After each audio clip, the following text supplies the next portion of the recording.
Good day, everyone. Whatever time you're holding this meeting, Austin Ugwumandu is my name, and I'm an obstetrician and gynecologist based at St. George's Hospital in South London. My task is to talk to you about looking out for women who you want to predict may be at risk of preterm delivery or late miscarriage, and how you can prevent those, or at least highlight their needs to their obstetricians. In terms of the causative factors for preterm delivery and late miscarriage, this could be fetal, and they will include genetic abnormalities in the fetuses or structural abnormalities. Maternal systemic diseases, particularly extrauterine infections, and this can happen and trigger early deliveries, including late miscarriage, because the same inflammatory proteins that regulate post-inflammation also drive labor. Maternal immune disorders, abnormal placentation, so uteroplacental insufficiency, bleeding behind the placenta, abruptions, minor and recurrent ones, all predispose women to getting preterm birth or late miscarriage. The one that sufficient attention is not being paid to is subclinical intrauterine infections, particularly with atypical organisms or abnormalities of the vaginal flora, including things like bacterial vaginosis, aerobic vaginitis, intermediate flora, as well as group B streptococcal infection, which is a fairly common infection in pregnant women, the prevalence being anywhere between 12-15 to about 25%, which can be higher in women from African ancestry, particularly. You can have structural defects of the upper genital tract, so Mullerian abnormalities, types of subtate divisions in the uterus, limiting the capacity of the uterus to expand. This can predispose women to preterm delivery and late miscarriage. DES, or diethylstilbestrol exposure. So there's still women having babies who, when they were babies in their mother's womb, were exposed to this estrogenic compound, making them predisposed to preterm birth and late miscarriage. Surgical interventions on the cervix, late surgical termination, for example, repeated LETs or cone biopsy, and previous application of cervical cerclage, through which women may have either delivered their babies, leaving the cervix traumatized, sometimes with bucket handle type injuries. So sometimes delivery, the instrumental vaginal delivery, can incorporate a portion of the cervix or damage the cervix or traumatize it. This can happen with vacuum delivery, for example, where a lip or the cervix is caught within the cup. At other times, cesarean section in very advanced stages or first stage of labor or second stage of labor, the incision may incorporate the cervix, or the uterine wound may extend into the cervix and interfere with the integrity of the cervix for subsequent pregnancies. This slide shows you what the risk of preterm birth after a previous pregnancy outcome. So a woman that delivers at term, for example, has a 4% risk of preterm birth in a subsequent pregnancy. However, if you deliver preterm, that risk almost quadruples. If she has had two consecutive term deliveries, her risk of preterm delivery is about 2.5%. If she had had a preterm birth and then a term birth, risk of another preterm birth is 5.7%. Whereas if she had a term followed by a preterm birth, the risk is higher. If she's had two preterm births, the risk of the next one being preterm is almost 30%. What you can see here is the risk of preterm birth tend to reflect the outcome of the immediate preceding pregnancy. So a term delivery, even after a preterm delivery, has a lower risk of recurrence of preterm delivery, whereas another term delivery followed by preterm delivery, the risk is double. So the risks tend to reflect the outcome of the immediate pregnancy. So here is the same information, but in a chart form. So two-term deliveries, low risk of preterm delivery. Preterm and then term, high risk of preterm, but not as high as term followed by preterm. And then two preterm deliveries, you can see, has a much more marked risk of preterm delivery. This is the United States national average for preterm delivery. And what you can see here is that a prior second trimester loss or spontaneous preterm delivery confers risk of subsequent preterm delivery as well as late miscarriage. So compared to women who delivered at term, where the risk of preterm delivery is below national average, with a very small risk of late miscarriage. The ones that had previous spontaneous preterm birth will have nearly 40% of recurrence, as well as a small but significant, not insignificant risk of late miscarriage. Women that have had a previous mid-trimester miscarriage have high risk of subsequent preterm birth and subsequent recurrence of their late miscarriage. So these women need to be highlighted at the time of booking and risk profiled so that these risks can be mitigated by their obstetricians. This slide shows you that one of the determinants of late miscarriage and extreme preterm birth actually is infection and inflammation within the intrauterine compartment. And this is a gestation-dependent phenomenon.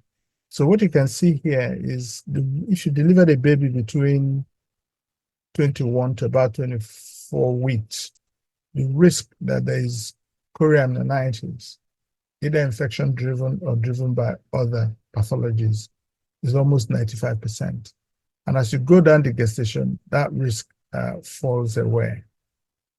Okay. That is also shown by this study from Neil Sabiro, that in earlier stages of the second trimester, the risk of late miscarriage or chorioamnionitis being the driver for late miscarriage is very high, and then it falls away over time. The kind of infection we're talking about are not the infections that bring you into hospital in rigors and temperatures and stuff. No, we're talking about abnormal shifts in vaginal flora, particularly involving vaginal conditions like bacterial vaginosis, aerobic vaginitis, and the intermediate flora. These conditions many a time are completely asymptomatic, but they are associated with pregnancy complications, particularly preterm labor, preterm delivery, rupture of membranes, and pregnancy loss. In bacterial vaginosis, the protective lactobacillus population are replaced by multitudes of particularly anaerobic organisms, and the diagnosis can be made fairly easily. The other condition that can also lead to late miscarriage and preterm birth is aerobic vaginitis. And in these women, you have the presence of normal protective lactobacillus, but they are not effective in keeping the bacteria that shouldn't be in the vagina away. And in this condition, there is a host inflammatory response, which is actually thought to be one of the things that drives preterm labor. Whereas in bacterial vaginosis, you do not see a host inflammatory response. So women that have been identified as having aerobic vaginitis in the non-pregnant state should be highlighted as being at risk of preterm birth and late miscarriage. This meta-analysis shows you that the earlier you make the diagnosis of bacterial vaginosis, as an example, the higher the risk. And the importance of this is to make an effort to make the diagnosis earlier, because if you waited longer, the risk of preterm birth and late miscarriage tend to fall away. Not because the risk didn't exist, but because many of those pregnancies would have been compromised with late diagnosis. When we screened and tested women 20 years ago, we were able to reduce their risk of preterm birth and late miscarriage by about 80%. This is not standard of care currently for a whole range of reasons, and indeed, combined meta-analysis of all the studies done in this area, admittedly, the methodologies were different, appear to suggest that screening the general population and treating them doesn't reduce their risk. But for women that have had previous mid-trimester loss or extreme preterm birth, we still screen them and eradicate bacterial vaginosis if it exists.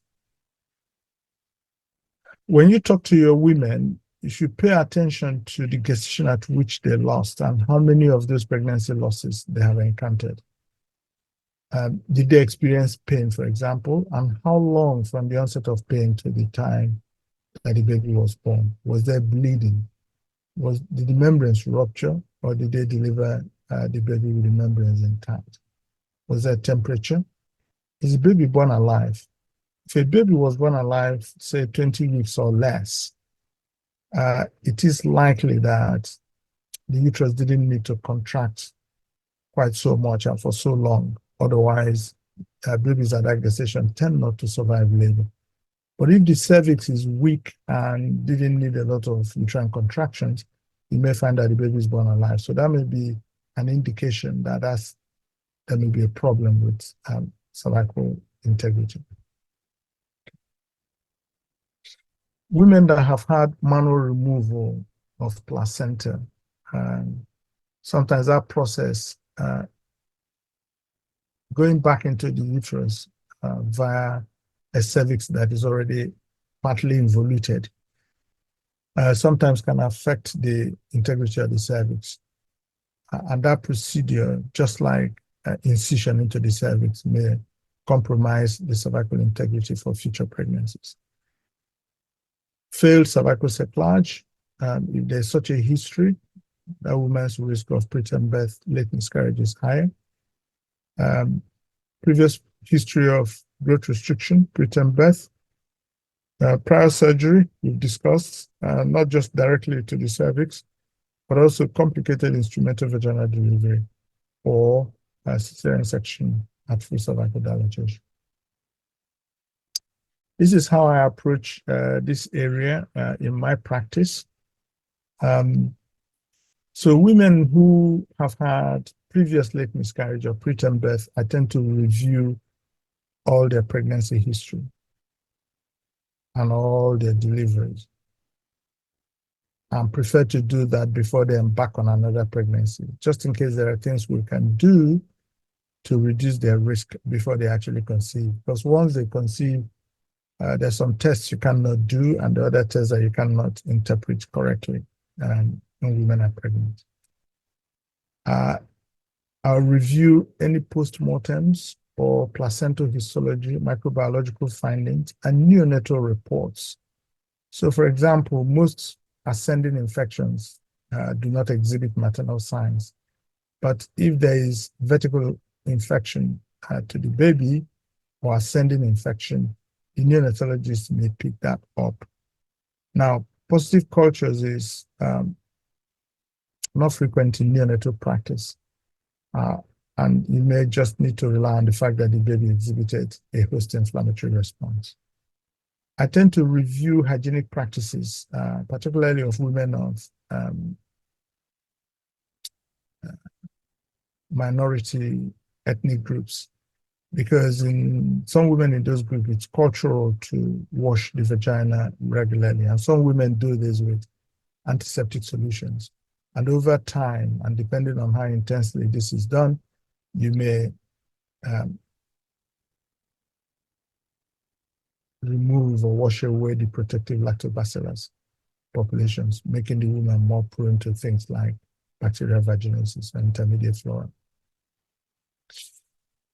I use sexual health screen quite frequently, not because I suspect these women have sexually transmitted infections. No, it is just because the sexual health clinics are set up to make diagnoses of things like bacterial vaginosis or aerobic vaginitis much better than general obstetrics or gynecology clinics.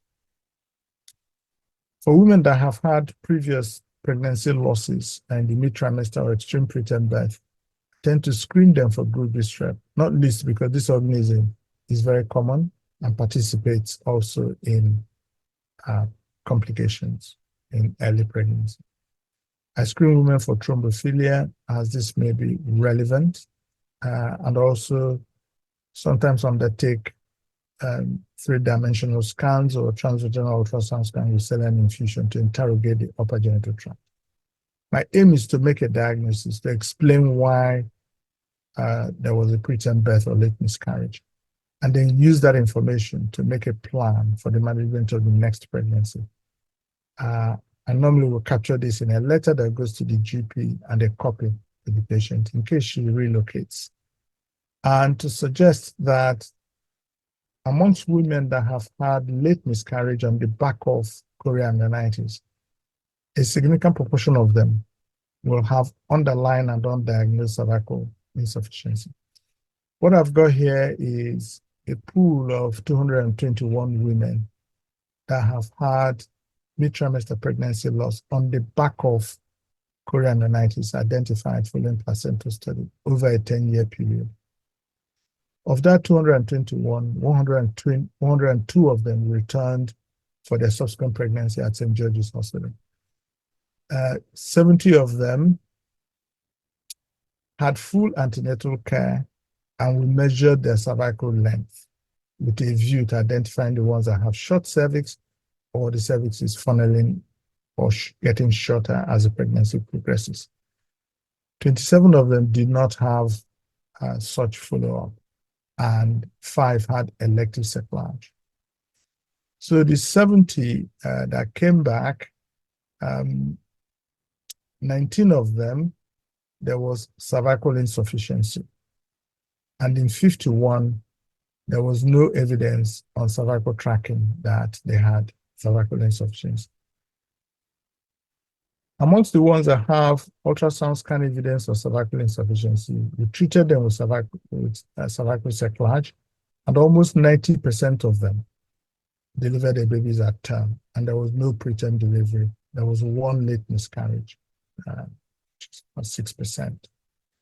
The ones that had normal cervix, representing 73%, only 65% of them carried their babies to term, compared to 88%. But in that group with normal cervix as per cervical tracking, preterm birth was present in 14% and late miscarriage in 16%. So 30% of women that had normal cervical length still managed to have either late miscarriage or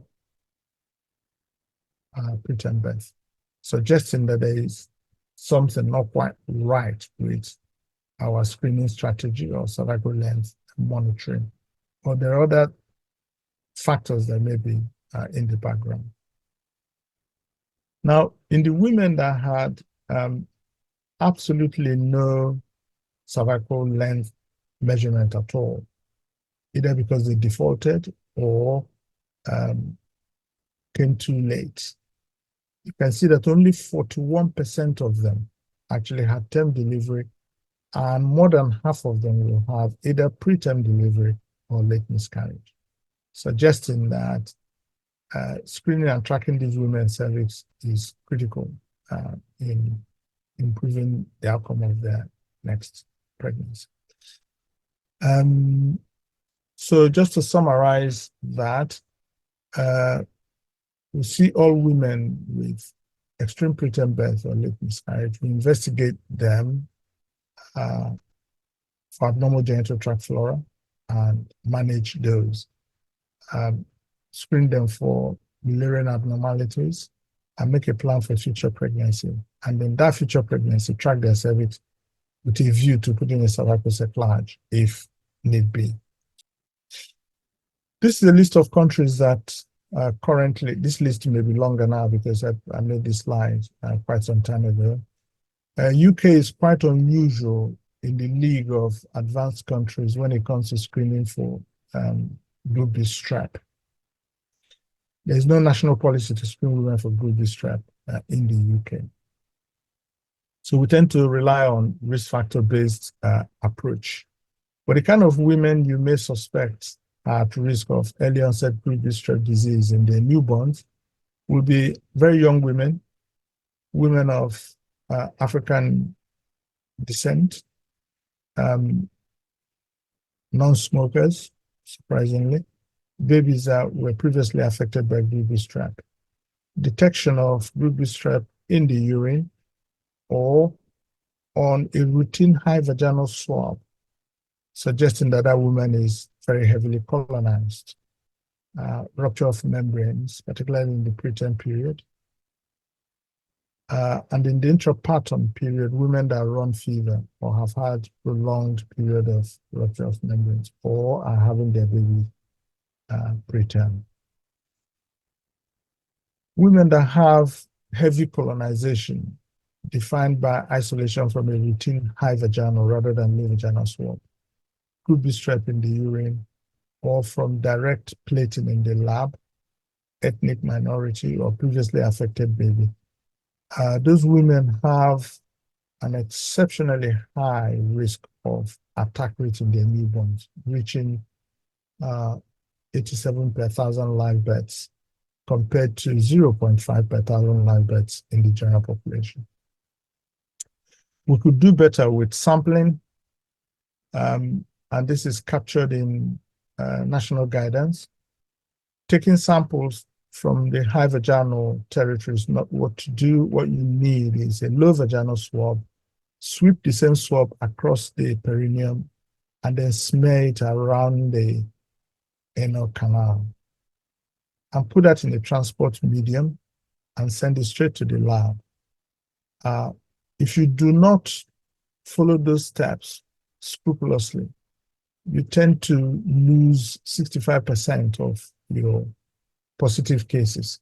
So you could be falsely reassured that a woman does not have a group B strep when in fact she does, and the baby can succumb under those circumstances. Here is a short list of studies that show the yield you get if you take both vaginal as well as rectal samples. Okay, so in this study here, nearly 50 years ago, you can see that you get 10% yield if you swab the vagina alone, 18%, nearly double if you took it from the rectum, but significantly more if you sample both territories. You can see the same sort of trend in these two later studies.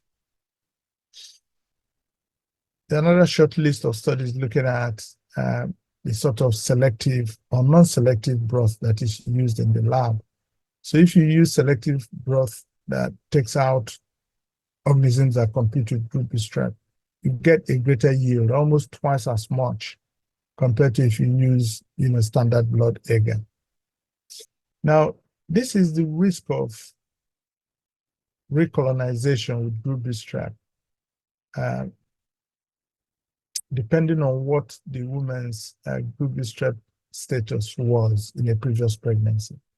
So women who had previous group B strep positive status have roughly 50% chance of being recolonized compared to their peers who were group B strep negative in a previous pregnancy. So what this tells you is if your screening technique if your identification technique is not optimum, it's probably safer to presume that the woman is colonizing a subsequent pregnancy. This goes against the guidance, but the guidance presumes that samples are taken correctly and they're captured in a transport medium and cultured properly in the lab, and this is not always the case. There are other things to think about in terms of group B strep situations. So there's no guidance on how you manage preterm pre-labor rupture of membranes if the woman is group B strep positive. Opinions tend to differ. There is a very good recommendation from the CDC in the States in terms of how to manage these women. But you need to know that this is a problem in the first place and highlight it for people to pay attention. How do you manage future pregnancies in cases where there's been intrauterine death and post-mortem shows that group B strep was the offending organism? In my practice, I tend to decolonize these women at intervals of group B strep, at least to give the baby a chance to get to viability. And then in labor can receive intrapartum antibiotic prophylaxis. Because we don't screen women routinely for group B strep, is it safe to be sweeping women who are group B strep positive? Because in practice, what happens is the upper genital tract and the baby's compartment is inoculated, obviously inadvertently, with group B strep. That is something for clinicians to think about. And also, is fetal scalp electrode and fetal blood samples safe in these women? I think if you know that group B strep test is relevant, it's important to include the woman's allergy status in the information provided to the lab so they can do sensitivity studies of group B strep. Almost all strains of group B strep are sensitive to penicillin, but there are many women that are allergic to penicillin. And resistance of group B strains to erythromycin is more than 50% currently, and 20% to clindamycin.